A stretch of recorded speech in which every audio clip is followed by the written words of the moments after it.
Jai Sairam, Sri Sai Satcharitra, Chapter 38, Part 2. It has been stated before that Baba required very little food for himself, and what little he wanted was obtained by begging from a few houses. But when he took it into his mind to distribute food to all, he made all preparations from begging to. Jai Sairam, Sri Sai Satcharitra, Chapter 38, Part 2. It has been stated before that Baba required very little food for himself, and what little he wanted was obtained by begging from a few houses. But when he took it into his mind to distribute food to all, he made all preparations from beginning to end himself. He depended on nobody and troubled none in this matter. First he went to the bazaar and bought all the things corn, flour, spices, etc. for cash. He did also the grinding. In the open courtyard of the masjid, he arranged a big hearth and after lighting the fire underneath, kept handi over it with a proper measure of water. There were two kinds of handi, one small and the other big. The former provided food for 50 persons, the latter for 100. Sometimes he cooked meete chawal, sweet rice, and at other times pulav with meat. At times in the boiling varan soup, he let the small balls of thick or flat breads or wheat flour. He pounded the spices on a stone slab and put the thin pulverized spices into the cooking pot. He took all the pains to make the dishes very palatable. He prepared ambil by boiling jowari flour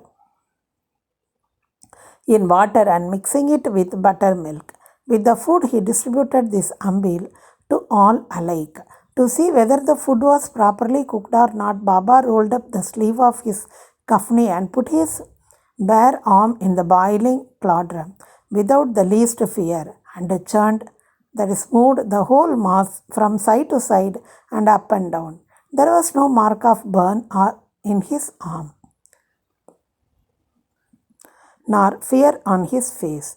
When the cooking was over, Baba got the pots in the masjid and had them duly consecrated by the Maulvi. First he sent part of the food as prasad to Mahalsabadi and Tatya Patil, and then he served the remaining contents with his own hand to all the poor and helpless people to their heart's content. Really blessed and fortunate must be those people who got food prepared by Baba and served by him. Somebody may raise a doubt here and ask, did Baba distribute vegetable and animal food as prasad alike to all his devotees? The answer is plain and simple. Those who were accustomed to take animal food were given the food from the handi as prasad, and those who were not so accustomed were not allowed to touch it. He never created in them any wish or desire to indulge in this food. There is a principle well established that when a guru himself gives anything as prasad, the disciple who thinks and doubts it, whether it is acceptable or otherwise, goes to perdition. In order to see how any disciple has imbibed this principle, Baba at times proposed tests. Jai Sairam.